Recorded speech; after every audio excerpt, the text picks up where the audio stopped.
What are today's top talent leaders doing to be different? That's the question we set out to answer at the Recruiting Innovation Summit. For 2 days, we podcasted live at the Chatterworks booth to ask the question, what are you doing different? This is the Talent Shift.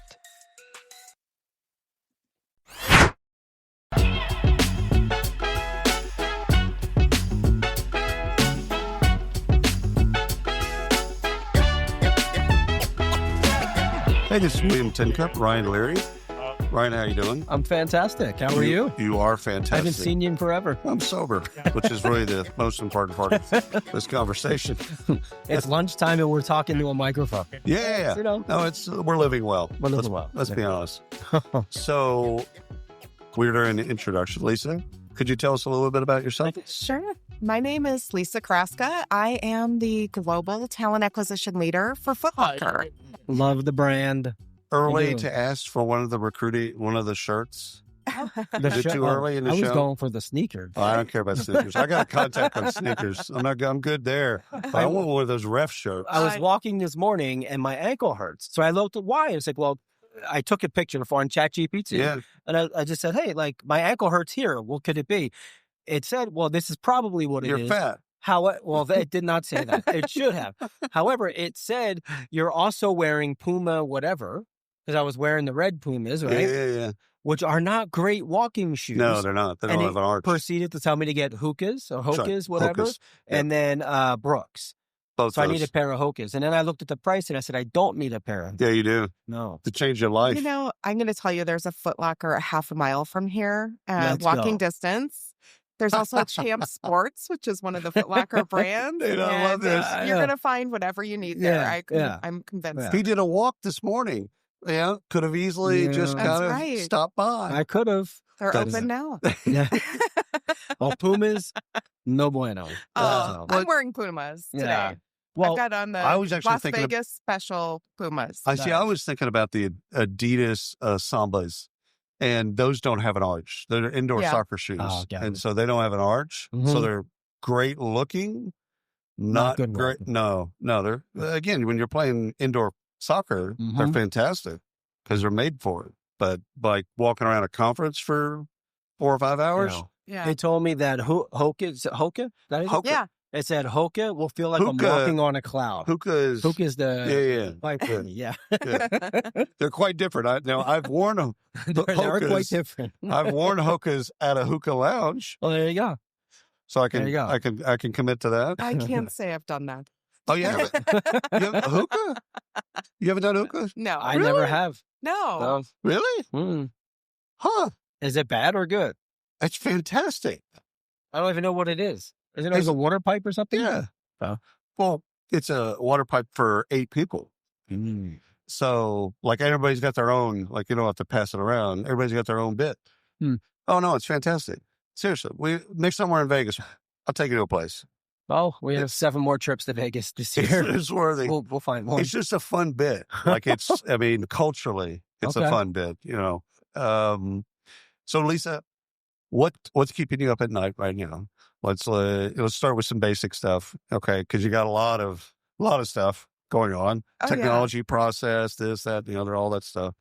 But what's keeping you up at night these days? Yeah. I am really new to Foot Locker. I've only been here for 8 months. My background is healthcare, so I have a couple of decades in the healthcare Oh, space. my goodness. So How did you go from healthcare to feet? Oh, Well, I guess technically that could match. The sneaker part, Oh, maybe my not. goodness. Well, I got to tell you, Foot Locker is an incredible brand. So It is. I was It is. gobsmacked by the outreach. They have a wonderful CHRO, so I'm really blessed to have the opportunity to work for Cindy Carlisle. Somebody that's supportive of recruiting. Oh, yeah. What? And she is transforming our HR strategy and thought I could help. And so I was really excited my about God. the opportunity.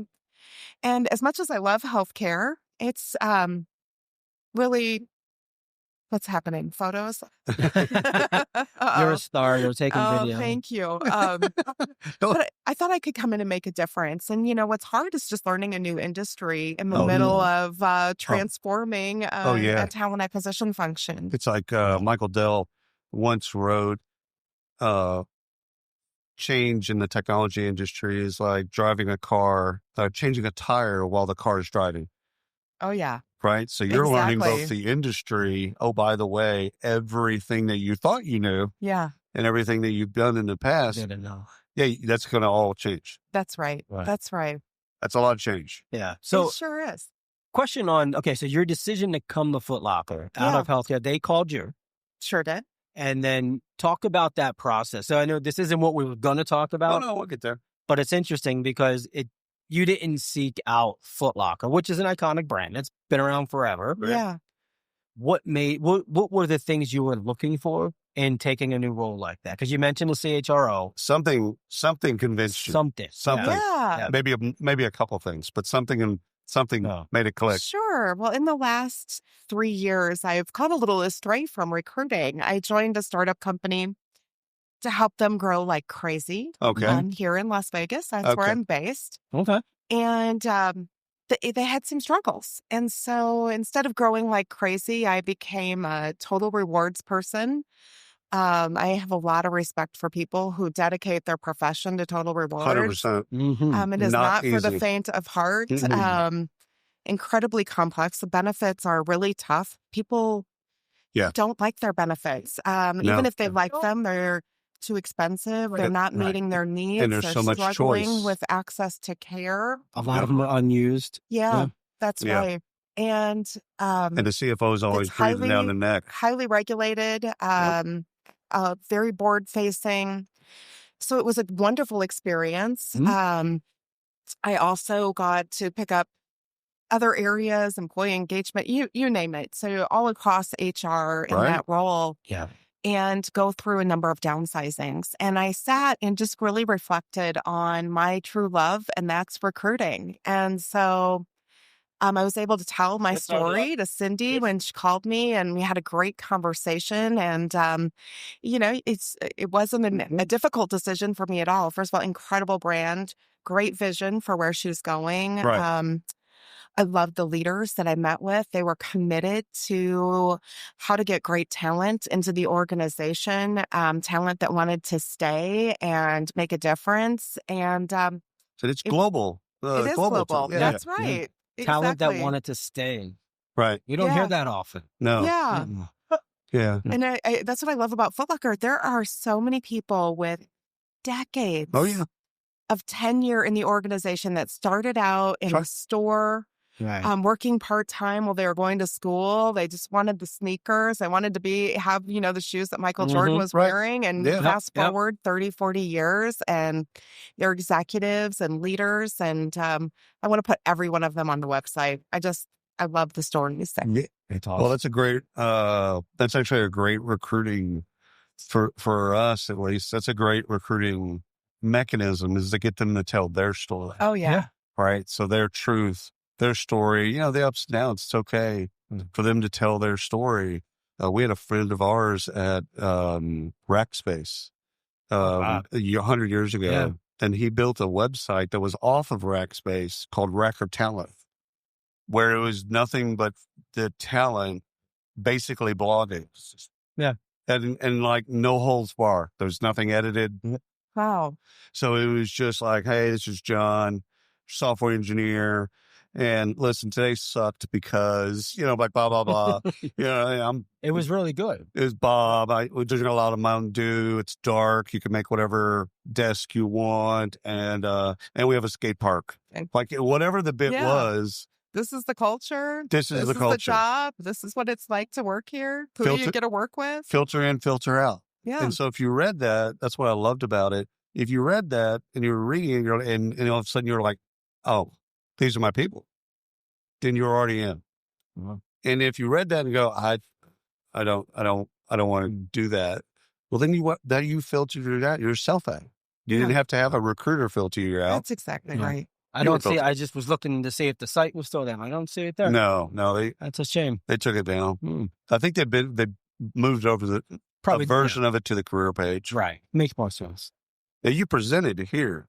Yeah, I did. Tell us a little bit about your session. Yeah, thanks. I had the great honor to present how to stay relevant as a recruitment professional in this current business climate. So all of the AI that's coming out, the discussions about can technology replace the role of the recruiter? You know, a lot of people have been laid off. My email box, my emails, my Facebook Messenger. Yes, I use Facebook. I'm an old lady. I use Facebook. That's my number one. All right. I love it. All the kids are starting to join Facebook because it's new to them. My daughter's there just to monitor my own activity, I think. So that and her dad. And I'm going to tell you the things that people are telling me is, you know, they've been laid off. They're people I've known for decades in this profession. I think they're exceptional talent. I've talked to people who've been asked to return back to work. Right. You know, into back to the office. Yeah. And during the pandemic, they moved away. Right. And they're like, what do I do now? I'm not near the office, and they're telling me I have to come back. So I took the last 4 months and I started interviewing talent acquisition leaders. Really? Yeah. Everyone who would talk to me, and spent time asking them what stands out.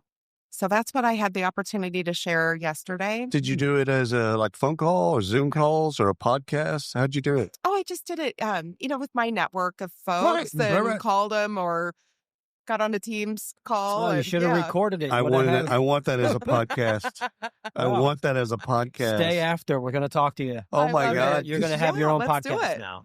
Because it's I'd love to. That would be amazing. It would always be, it's evergreen content. Yeah. It'd always be changing. Plus you're learning. And everyone had such incredible perspectives and thoughts. The other thing is I'm a certified executive coach. I'm certified through the ICF. I've spent, you know, how has that transformed me as a talent acquisition leader? Right. And so I had the opportunity to share some of those insights with the great attendees at the conference and get some feedback from them. And afterwards, I have to tell you, it was so moving. And recruiters are coming up to me and saying, I'm struggling with my hiring manager. They don't trust me. And I'm like, well, how does that show up? Tell me everything. What do you think?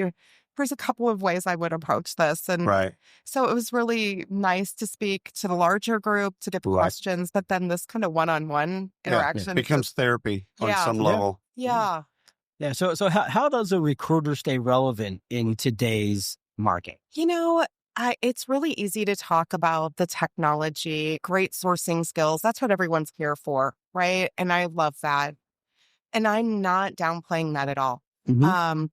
But here's what's standing out. So when I talk to those TA leaders about what stands out to them, it's about the relationships. And so there is research that is out there that says, you know, on job postings for recruiters, it's like 54 times an increase year over year in relationship skills being mentioned. On the job descriptions. On the job descriptions. Wow. That's from LinkedIn. So when we say relationship skills, define that a little bit. Yeah. Being able to bond.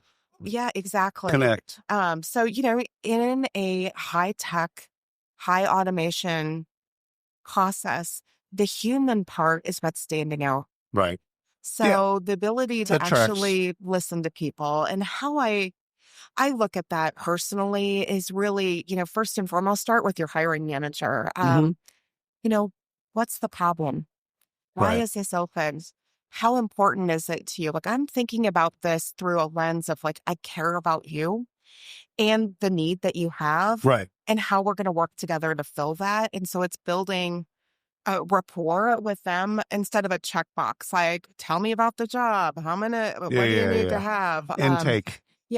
A proper discussion about a role. And in my team, I love them. They love automation, but they tried to automate the intake. So just fill out a form. And I'm like, wait, we're missing this opportunity for real connection. Validate. The other part is on candidates. We also try to use a lot of forms just on screening candidates. And it's the same thing. You know, what's going to make a difference for you? If you're looking at 3 different jobs, how are you going to decide? Well, and for the stores, it's got to be extremely mobile friendly because like Ryan's daughter's 17, she even if she was applying to Foot Locker, she wouldn't put a resume in. Yeah. She does not because of Foot Locker, she doesn't want to put a resume in if she was applying and you asked her, she would not be interested. And she hasn't. For all the jobs that she has now, they didn't require a resume. It was just, yes, I'm interested. 100%. Somebody texted her back and that was it. Yeah. We get a lot of people walk in the stores. Yeah. I want the sneakers. That's old school. I can't afford them. Yeah. I'll work for the sneakers. Yeah.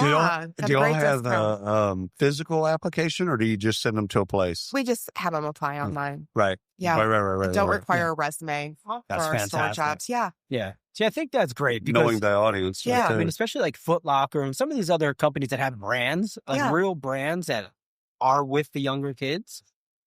That's all they need. Yeah. Like, what if they love Foot Locker, they buy their stuff from Foot Locker. Are you a customer? Yeah. Like, what else do you need? If they're good enough and they can talk and they can sell and talk to people nicely, they already love your brand, and that's half the battle. That's right. Actually, I talked to Amazon one time. Actually, this was kind of a bar talk, but basically we're global head of talent acquisition Amazon. I said, have you leveraged your customer database? He goes, what do you mean? I said, well, you have customers of Amazon. Right. That could be candidates of Amazon. And so why don't you sync the two?